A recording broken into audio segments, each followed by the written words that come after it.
It's BourboBlog.com live, where we're some good friends of ours from Paradise Brands. It is Frank Saka, Peter Pace, and Tom Hackett, all who have done a lot of great things in the world of spirits, and we're going to be tasting both some Blue Nectar Tequila and also some Monkey in Paradise vodka. Both amazing products, and tell us each what you do with the brands and what paradise you're in right now. Well, I am the national sales manager, so I've been with the company almost 2 years, and what I do is I manage the sales, but I'm also building a team of experienced sales managers and activators to help us support our distributor partners in the route to market and developing our brands. Entrepreneurial company, some new brands. A brand that Blue Nectar that's been out in the marketplace for a little while, but we're proud to have it in our portfolio. And what we're going to do is add more quality liquid brands into our portfolio. There's a lot of exciting things happening in the spirits category, especially the craft end of the business, and the way these brands are being produced, developed, distilled, and we're happy to bring these brands to market, and looking forward to more. Excellent. And how about you, Tom Hackett? I was luckily just brought on to Paradise Brands within the last 2 months. At the moment, I am currently the Southeast Regional Manager, so I cover North Florida, South Carolina, and Georgia. I live in Atlanta, and we're really just making just a dent now in the market, and really so far so good. There's been overwhelming response for Monkey in Paradise and for Blue Nectar, and I really look forward to the future and see where we can take these two brands and many more in the future. Excellent. And Peter? Nice to see you, Tom. Thanks for having us on.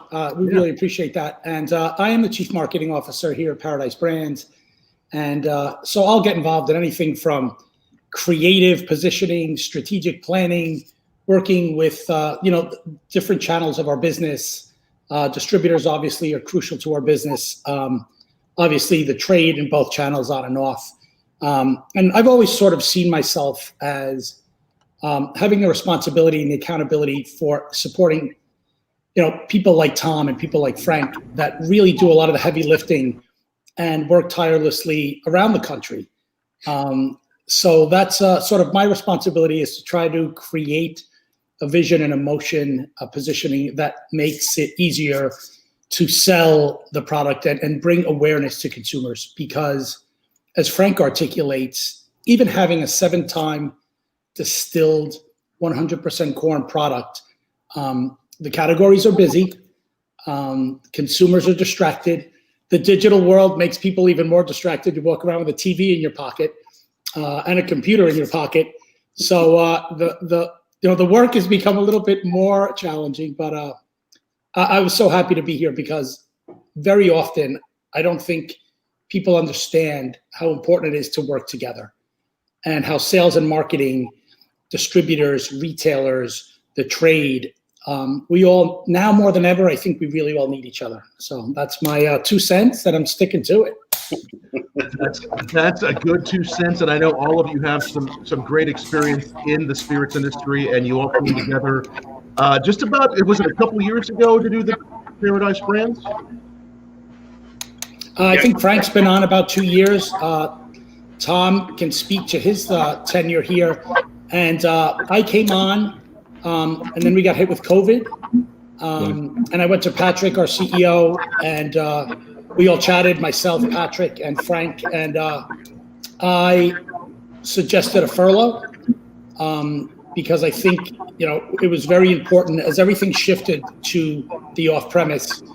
We needed the Toms of the world, and there are many of them that Frank's put together here. It's a great group of people that I'm happy to serve, and all in now I'm back. So I've probably been, Frank, 6 months, probably between on and off with COVID. Yeah, depending on so it's been about 6 for me, Thomas.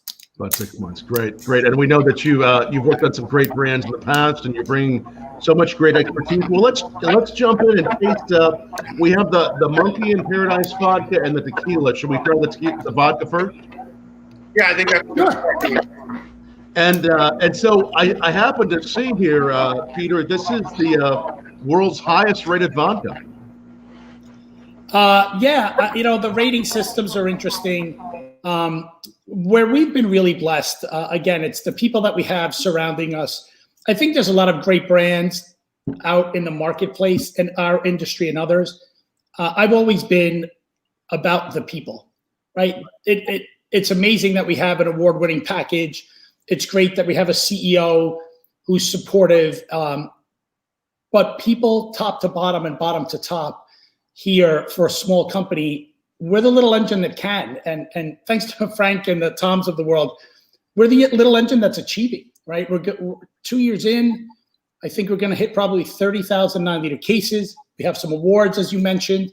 We're always trying to be reactive in the marketplace because these are conditions where the ground is sort of shifting beneath us.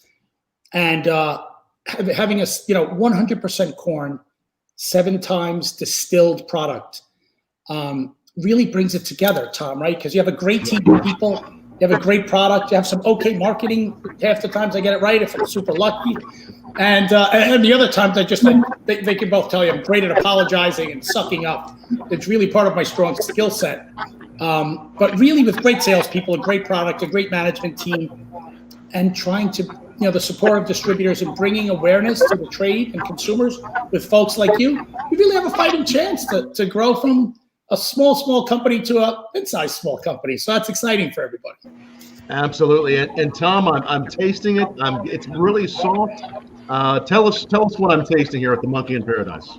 So we use 100% corn, and what we have going on for us is we use reverse osmosis water. So it's the purest water that you can find. And what really sets us apart is that we start with at 192 proof, and then rather than just dilute so fast and so quickly and really just get down to 80, we bring it down to 180, let it rest, let it stay, let it achieve itself there. And then we move down to 160, let it rest, move down to 140, and so on and so forth till we get to 80, and then it's really just a pure product. It maintains its viscosity. It has a little bit of sweetness, and it's just a fantastic spirit. And everyone that's tried it has really just taken to it and really became a fan. And I've got a lot of compliments in my dealings with retailers and with consumers on premise and off.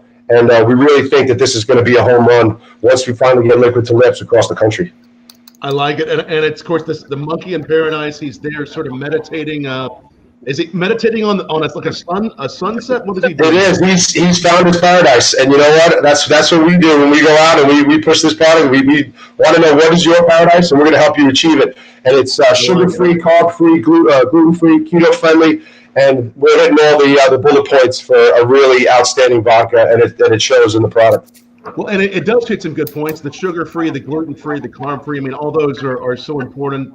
And it's and even though it's sugar-free, there's some beautiful sugars both on the nose. Very creamy sugar, a little bit of when I taste a good vodka, I get this. There's this Southern candy that's a whipped candy called Divinity. Have you all ever had Divinity? Yes. Yes. And so that's one thing that whenever I try vodka, if I'm doing a blind tasting or judging a competition, and I get that Divinity nose and the flavor, but it's not overdone. It's subtle. I really say this is good. That sugar comes through nicely in this. How do you do that?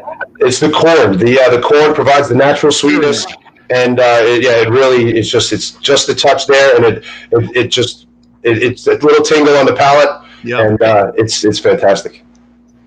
I'm trying it neat. It's delicious neat. What do you guys like to put in it? What kind of cocktails do you make with the Monkey in Paradise?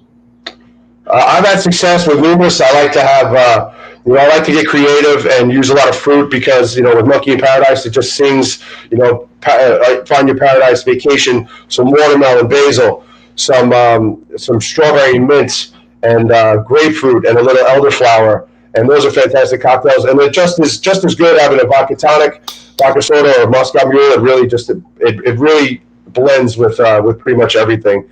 And it's a fantastic spirit. It's really nicely done. Where can people find this? Number of states you're in?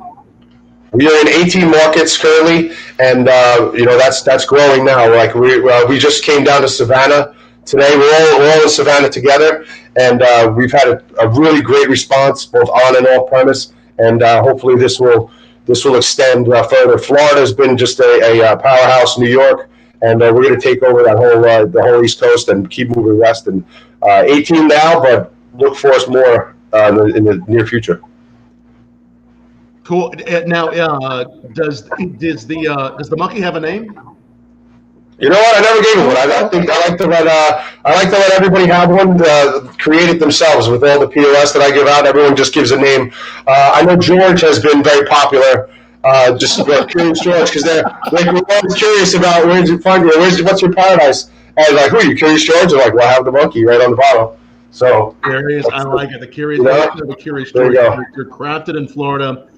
Really delicious vodka, and you said you just launched in Savannah. Well, we have been, but we're really making a push now. So now that I'm on board and I live just a few hours away, we're really going to make a dent in here. And so once I came on board, we wanted some extra effort in Georgia and the Southeast and in certain areas. And in the 6 weeks that I've been here, we've gained a lot of steam. And I look forward to making that keep going. So you'll see more Milky in Paradise as double gold at the San Francisco World Spirits Competition, double gold at New York World Wine and Spirits Competition. It's won some great awards, and I can see why. I mean, I know that people watching this may have tried a variety of vodkas, and there is a real difference. I mean, when you try something that has that clean flavor, the complexity this has, you can really say this is a really special vodka. I like what I'm tasting here. What's the price point on this vodka? We're in the range of about $16.99 for the fifth and about $26.99 for the half gallon. Wow, this is an amazing vodka for what you're doing, and congratulations on the Monkey in Paradise. Sugar-free, gluten-free, carb-free. It hits a lot of right notes, and it's going to be in more and more markets. What's that, Frank? Free. Free. Yeah, it's one of these guys. It's really you might get a free vodka. You never know where they might be pouring vodka, right? It makes life easy, Tom, when you have a great product, right? And because you're a product guy, right?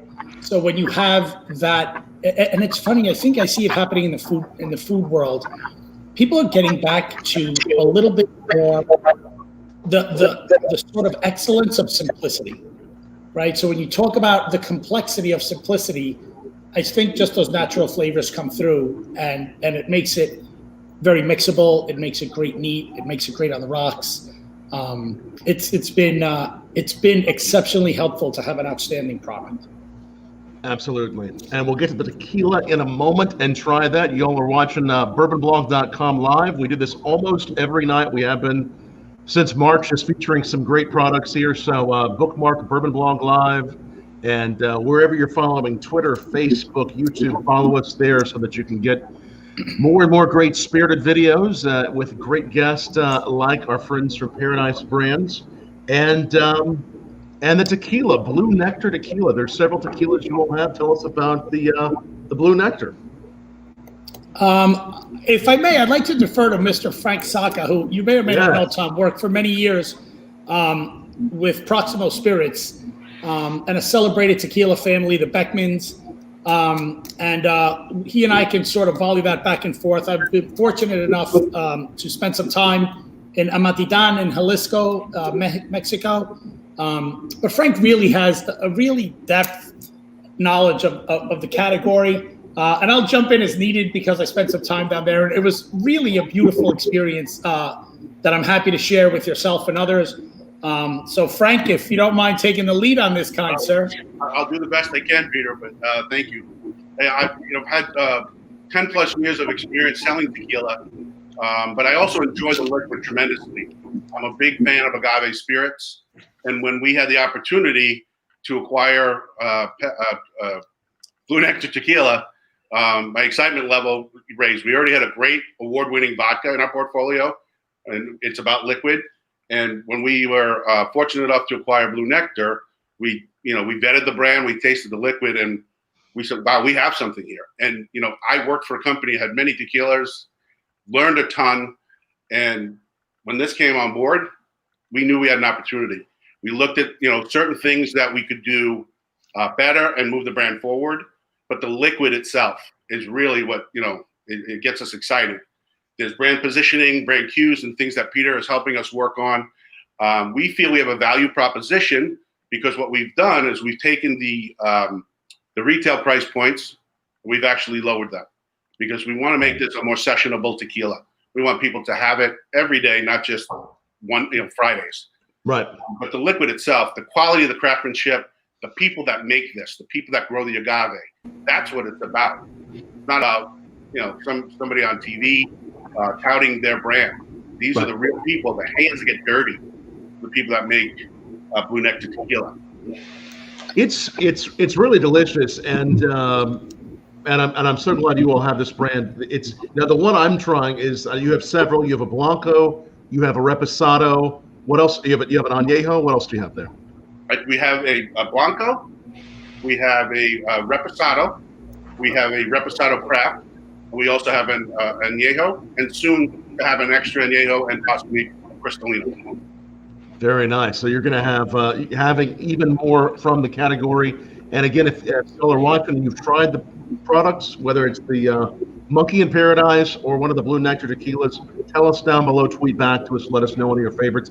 I have here, Frank and gentlemen, I have the Reposado Special Craft, and this is so good. Now, when I tried it, and I was like, some nice spices we were talking about earlier from that agave. And I also see it's infused with just a little bit of natural spice flavor. Whatever you've done here, it's so well balanced, and the spices are so interesting. What have you done here? You know, I don't think we can take credit for the liquid. I mean, it all happens at the hands of the master distiller, the humidors who cut the agave. We're fortunate that we can market this great liquid and bring it to consumers around the country. We're using our experience, we're using our professional sales team, get behind the brand, and we're looking at different ways. We have experience in the category. Peter's got experience in marketing brands, and we believe we have this hidden gem. And again, our portfolio is about premium liquid, but we believe with Blue Nectar Tequila that the sky's the limit. The category obviously is growing robustly, but we're very fortunate and excited about it. This special craft is unique. Now, we have two Reposados, so it's a little bit confusing to the consumer. So we're going to have to define the positioning for both Reposados in certain ways. And we have plans coming up for that. But the craft Reposado also has a little bit of agave nectar in it. So it softens up a little bit, but that agave spirit still comes through on the palate. Yes. So, and that's what tequila is. Great tequila is about the agave. And we have, great producers and distillers. So a little bit of agave added back to, or like a pure agave, like a nectar. What kind of form of that? Yeah, the nectar. The nectar added. Yeah. So people sometimes they don't understand what agave nectar is. Well, look at honey. So sometimes we'll put honey in our tea. I put agave nectar in it. Yes. For the agave spirit, but it's a natural product, natural sugars, and there's health. It's a healthy natural product, agricultural product. But it really rounds out the flavor of that replica. Yeah, and Tom, it goes back to how you started and how we sort of all coalesce. We're a little company, right? But there's this steadfast mindset and emotional tie that binds, that says we're going to make a vodka, and we're going to do it right, and we're going to do it well, and we're going to do it really in an emotional, artisanal way. So it doesn't become just a word, it's a buzzword that helps me market. It becomes a process of pride and ownership and accountability to each other. And when I was down in Mexico, it was really interesting to me because the historical perspective of the Real brothers, right? So the product is made in Amatitan, which is a town in Jalisco, and it's Tequila Selecto de Amatitan. And it's the Real brothers who are celebrated tequileros. And that's, I think, where some of the brand cues came from. When I got back to Frank, and I'm like a middle-aged little kid. I was like, oh my God, you got to see these guys. They do everything by hand, and they have wheelbarrows. And I was like, in the world of the digital age, there were agave chopping. And it's so beautiful and so earnest in the process. And everything I've seen on your show and talking to people like Frank and the rest of the people in our group, there is this sort of, again, a tie that binds where we're so proud. We're not the biggest company. We're not the richest company. We're not a powerhouse route to market company, but there's great pride in putting out a great product. And that passion and that very genuine, transparent emotion permeates throughout Frank, as you can see, and Tommy Hackett and their colleagues that are out there really every day with COVID, pre-COVID, and post-COVID, because we'll all get through this together and we'll all come out on the other side as an industry, and that's real important. Yes.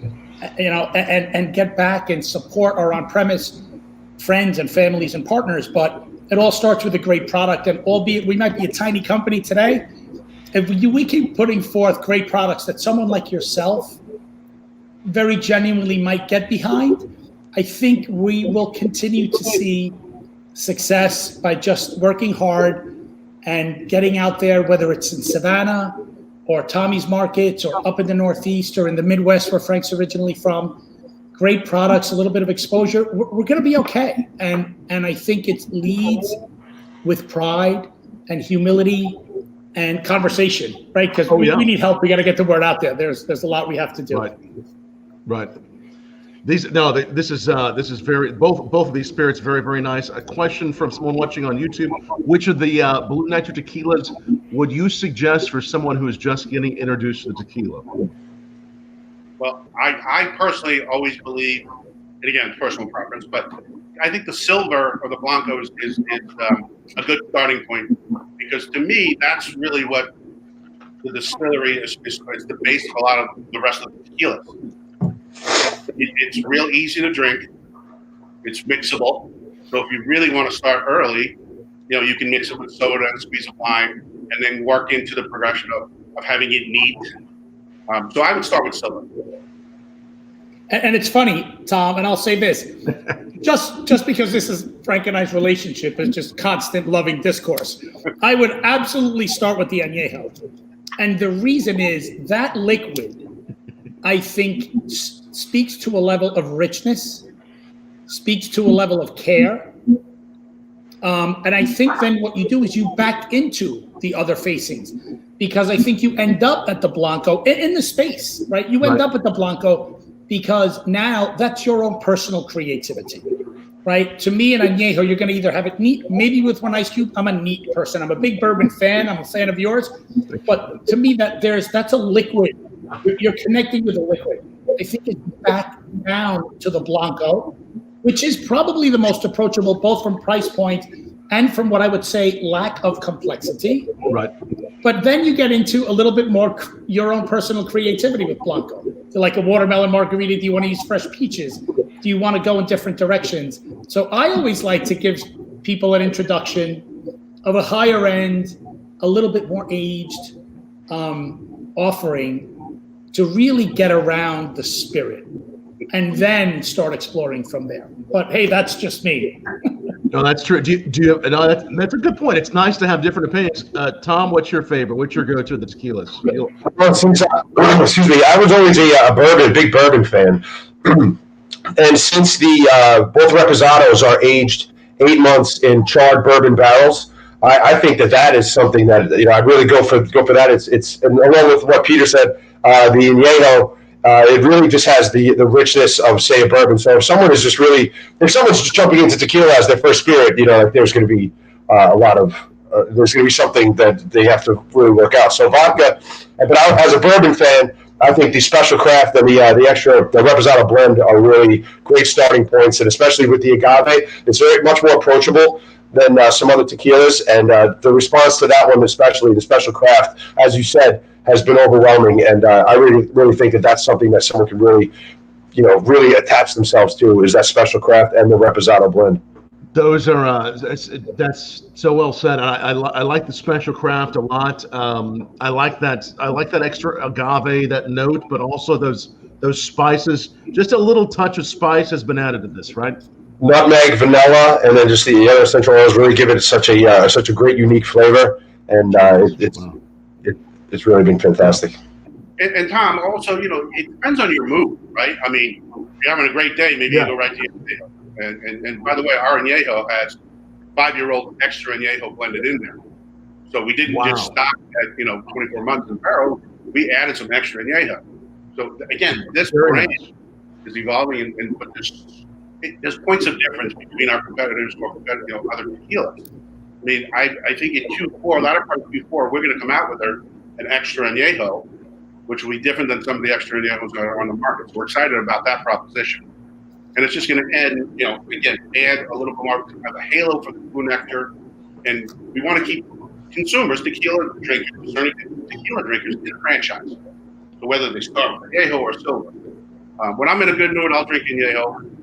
When I'm mad at Peter, I'll drink Silver. You drink an awful lot of Silver, my friend. You must be drinking an awful lot. Exactly, Tom. Actually, Frank Saka is mostly responsible for the Blanco depletions because I'm not easy.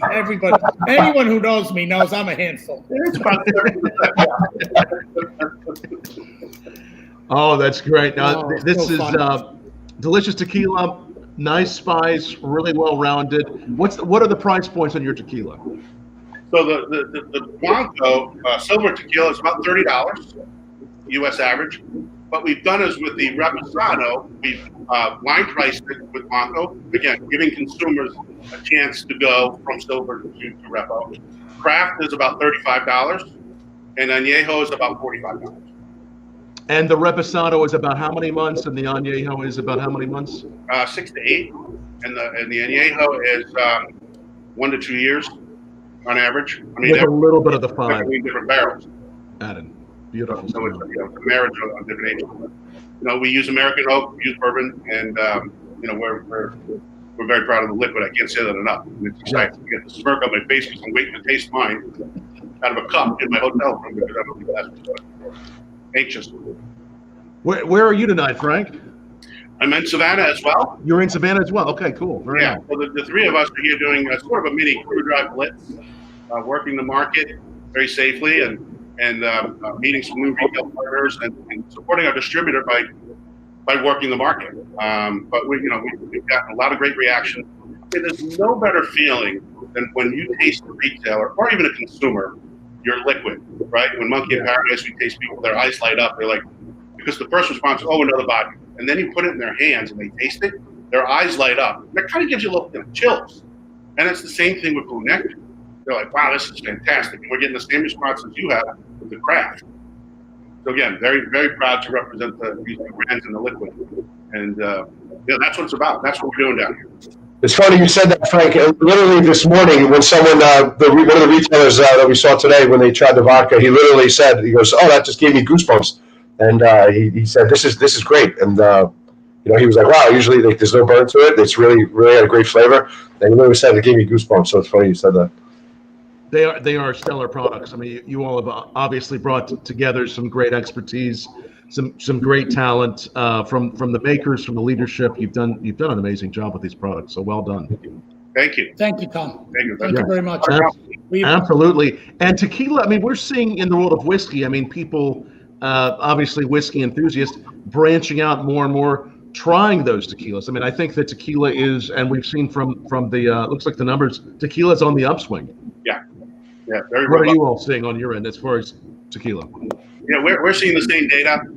It's growing, and it's growing at the premium segment. I mean, there is these other brands that are mistos that are volume brands made, with margaritas especially. But the premium level price point is growing double digit and continuing. And there's more offerings out there. It's a very competitive landscape. But the liquid is so discerning that there is discovery, and once you find a brand, you want to stick with it. And we're fortunate to be in the category. I love tequila, as you know. There's opportunity. Excellent. Well done, gentlemen. Great products, both of these. Anything else? You have some other line extensions of the tequila coming. Anything else coming from Paradise brands coming up? I think we spitballed quite a few things, Peter and Patrick and I, and we want to focus on Monkey in Paradise first and foremost. we go back and forth and toggle between, well, what if we do this, what if we do that? But it all comes down to developing the monkey. One of the things that I'm proud of very soon is we will be launching Monkey in Paradise in Kentucky. We just secured a route to market. We have a good retail partner coming on board with us. But the litmus test is going to be great in Kentucky because as you've consumed it neat, I feel the same way. That viscosity in the corn, the copper pot distillation is a very clean spirit. I mean, we're excited about going into Kentucky because you've got some really discerning partners in Kentucky, and I think they're going to really enjoy this spirit. This vodka is 7 times distilled, liquid that is phenomenal. So yeah, we're excited about it. Yes, I'm sure you'll find fans in Kentucky of the Monkey in Paradise. Again, made at where in Florida is it made? St. Petersburg. In St. Petersburg, great place. Making some great vodka, some great tequila. Gentlemen, well done. Paradise Brands. So 2 of you are actually in Savannah. Peter, are you in Savannah too? I am also in Savannah. We came, I wanted to learn to sell. Frank won't help me, so Tommy Hackett took me out on the street. We made a couple of calls, and it's all been good. And we try to merchandise, and it's a business that it's important to get out. I don't, at least my personal belief, which is more of a life belief, is you have to connect with people. This is still a business driven by consumers. Now more than ever, I think we need to be careful. We need to be respectful, social distance, wear masks, be thoughtful of others. But now more than ever, I try to spend as much time as I can in the field, not only in support of Frank's outstanding team, but in support of these brands and in support of our industry, because off-premise, as we know, is doing well. But I try to, we try to make a cognizant effort to talk and stay in touch with our on-premise people. And I think now it's important to be vocal, to be thoughtful, to be passionate, and to be present. And I, for one, am exceptionally grateful that you would share your time with us. And what I can sort of promise is we're gonna keep innovating, and we're going to sort of put forth great products, and we're going to put them in the hands of great people, and with tenacity and outstanding products and goodness and hard work, we will do well, and ideally we'll be part of the solution post-COVID, and bringing products, innovation, and energy to the industry. There's a lot of great that's going on out there from small players, and you see it all the time. You see some of the larger suppliers taking notice, and we hope to continue to be on a path with connecting with consumers, whether it be in Kentucky or Florida or Savannah, just all around the country. And I'm pushing Frank hard to try to go international, because I think as Americans, we've been importing vodka for a lot of years, and I think it's time we take some American 100% corn vodka on a road trip to Europe and the Caribbean when we're able to do that again, right? So, I like it. Yeah, there's a lot of excitement, and I'm most grateful for your sharing your time and your viewers, and I hope to see you again soon when we're all can share a Blue Nectar or Monkey in Paradise. Thanks, yes, Tom. Me too, guys. Tom and Frank and Peter, well done with everything you're doing, and as you're back on the road and visiting markets, what are you predicting as far as, obviously, people, fortunately, liquor stores have stayed open. People have continued to reach for great products like these. What do you think the impact is going to be just on spirits in general? Any thoughts on that? I think that from being in off-premise accounts and seeing retailers on a day-to-day basis, I think that they're going to continue to see great growth in their stores. Business has been great for them because a lot of people, they're being safe and staying home. So that will continue for some time more, I believe. But as we see, more and more people are going out into the market, and they're looking for the products that they've been tasting in the off-premise. So I think that this will continue to see great strides in all of our brands and other people's brands as well that they're trying in the retail stores. And I think that great new spirits, people recognize what is really a great product, and we'll stick to it. Excellent. Well done, gentlemen. Thank you so much. And again, if you've been watching, if you're just joining us, this video will be up permanently on Twitter, on Facebook, on YouTube. So go back, watch. Make sure you all are tuned in to BourboBlog.com live so that you can watch all the other great videos we're bringing you. And if you want to drop me a line, it's tom@BourboBlog.com if you want to talk about how we can host a virtual tasting for you, for your company, for your Zoom meeting. Drop us a line. We appreciate everybody watching. Again, what we just tried was the Monkey in Paradise vodka and also the one of the Blue Nectar Tequila Expressions Reposado Special Craft. That was just so nice the way that finished with the heat. A lot of times I say what I love in a good spirit is sort of a roller coaster of flavors. It has certain arcs, and that definitely has that. I love the way that arcs at the end. It's really nice. Great product. Yeah. Yes, it is. Gentlemen, thank you so much. Thanks, everybody, for watching Bourbon Blog Live. We'll be back on Saturday night for our Cigar Saturday, and we'll have former pro wrestler Rick Savage joining us on Cigar Saturday, Saturday night, 8 p.m. Eastern, doing cigars and whiskey right here. Cheers, guys. Cheers. Thank you, Tom. Thanks very much.